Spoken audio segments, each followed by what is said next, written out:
When was the last time that someone really listened to you? Not nodded politely, not waited for their turn to speak. I mean, really listened. Like what you were saying actually mattered to them. I'll tell you what happens to me when I share something personal with the people closest to me. I feel a little embarrassed. Not before I share it, after. That specific feeling of watching something that mattered to you land nowhere. Watching the conversation move on like you hadn't spoken at all. And then that quiet voice that follows you home afterward. Why did I even bother? I've been carrying things my whole life that had nowhere to go. Not small things, big things. 6 years of sobriety that my family treats like a footnote. Decades of hard physical work that nobody thought to ask about. I am a very outgoing person who spent most of her life feeling completely unheard. And here's what I've come to understand about that. It wasn't me. It was the rooms. Think about the rooms most of us have been given in life. The break room at work, the dinner table, the family group chat. These rooms were not built for what we actually have to say. They were built for logistics, for small talk, for getting through the day together without too much friction.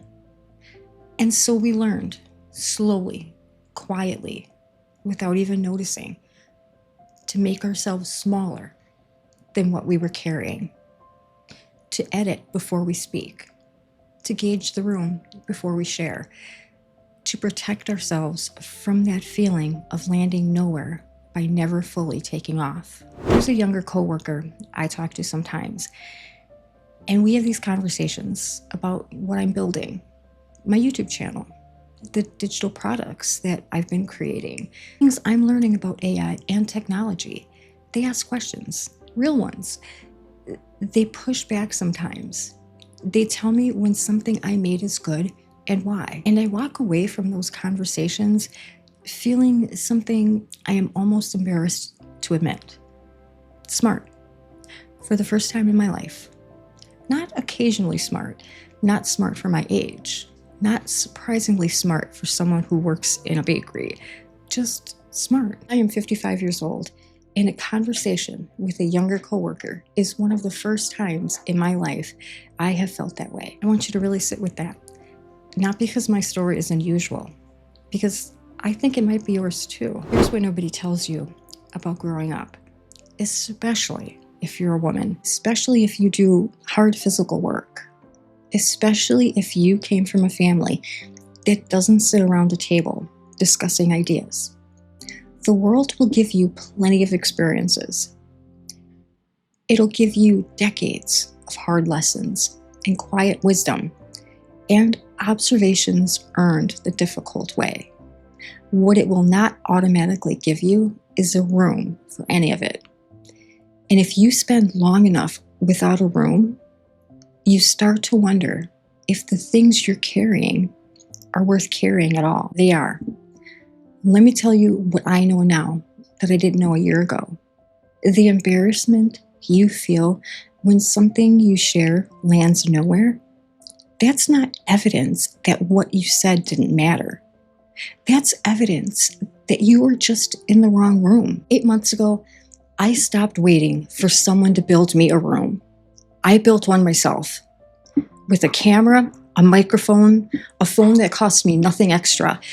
And something happened that I genuinely did not expect. People came, not hundreds of thousands, not overnight, but real people. People who watched to the end. People who left comments that said things like, I needed this today, and meant it. People who made me feel for the first time in my life that the things I was carrying were exactly what someone else needed to find. I want to say something directly to the person watching this who knows that feeling. The one who talks too much when someone finally listens because there's so much that's been waiting. The one who edits herself before she speaks because experience has taught her that the room probably isn't ready. The one who has lived through things, real things, hard things, quietly extraordinary things that her family treats like footnotes. You do not have a nothing to say problem. You have a room problem. And for the first time in human history, you can build your own room, not with money, not with credentials, not with anyone's permission, with a phone, with a thought you've been carrying too long, with the willingness to stop waiting for someone to ask. The world doesn't automatically make room for women over 50 who have something to say. It never has. But here's what's different now, today. In this specific moment in history, you don't need the world to make room anymore. You can make it yourself. And the people who need what you're carrying, they're already looking for you. They just don't know your name yet. I'm Kathy. I'm 55. I built my room 8 months ago. And if you want to see exactly how I did it, that video is right here. I'll see you in the next one.